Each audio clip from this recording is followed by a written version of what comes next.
जब लड़की 14 साल की होगी और 14 साल की कोई लड़की आपके घर दुल्हन बन के आ जाएगी तो उस समय तो वो बच्ची होगी, आप उस परिवार को अपना मान लेगी। लड़कियां लाते हैं 25 साल की,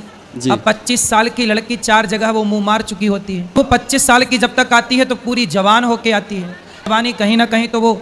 उसकी जवानी फिसल जाएगी या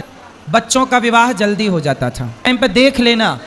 लोग फिर जल्दी शादियां करना शुरू कर देंगे। व्यासपीठ से अपमर्यादित टिप्पणी कर सुर्खियों में रहने वाले भागवत प्रवक्ता अनिरुद्धाचार्य के खिलाफ लोगों का गुस्सा थमने का नाम नहीं ले रहा है।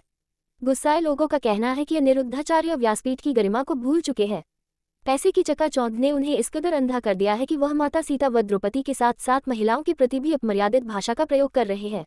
जबकि महिलाएं ही अनिरुद्धाचार्य महाराज की अधिक प्रशंसक है। अनिरुद्धाचार्य महाराज द्वारा व्यासपीठ से महिलाओं के लिए दी गई अशोभनीय टिप्पणी से जहां देश भर के विभिन्न संगठन व ब्रजवासियों में आक्रोश व्याप्त है,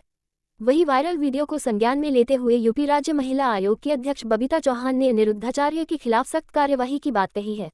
बबीता चौहान ने अपने द्वारा जारी वीडियो में कहा है कि अनिरुद्धाचार्य महाराज की कथा सुनने वालों में 80% महिलाएं होती हैं और वह उन्हीं के चरित्र पर इतना घिनौना आरोप लगा रहे हैं। गलती करके माफी मांगना उन्होंने अपनी आदत में शुमार कर लिया है, जो कोई सॉल्यूशन नहीं है। कहा कि कम उम्र में अधिक शोहरत मिलने से वह व्यासपीठ की मर्यादा को भी भूल चुके हैं, जिसकी वह अपने शब्दों में घोर निंदा करती है। अनिरुद्धाचार्य के द्वारा की गई टिप्पणी का घोर विरोध करती है कि जो उन्होंने महिलाओं को लेकर इतनी हल्की बात की है, जो बेटियों को लेकर इतनी हल्की बात की है, मुझे लगता है कि इससे ज्यादा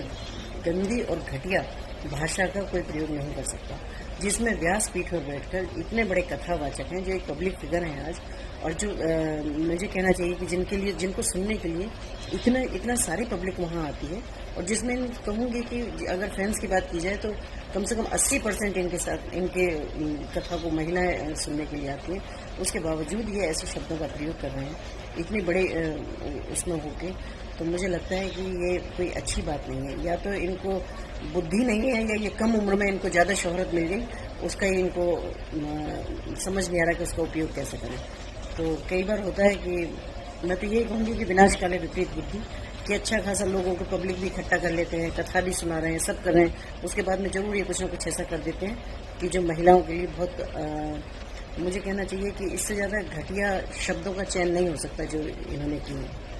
तो मैं तो आयोग की तरफ से भी कहती हूँ कि हम इनका संज्ञान लेंगे, और मैं वैसे भी कहती हूँ कि जो भी कड़ी से कड़ी कार्रवाई हो सकती है वो इनको करना चाहिए। माफ़ी मांगना किसी भी कहना चाहिए किसी भी गलती का सलूशन नहीं है, क्योंकि आदमी एक बार गलती करता है, 2 बार करता है, बार बार करता है, और ऐसे कथावाचक अगर गलती करेंगे तो फिर कैसे काम चलेगा। जहाँ हम भी मंचों पर जाते हैं, ईश्वर की कृपा से बड़े बड़े मंचों में जाने का मौका मिलता है, तो हम कहते हैं भाई आप अपनी फैमिली के साथ आएँ, बच्चे कथा सुनते हैं, बच्चों में संस्कार आते हैं, बच्चे हमारे भगवान राम भगवान कृष्ण के बारे में जानते हैं कि भाई क्या थे वो।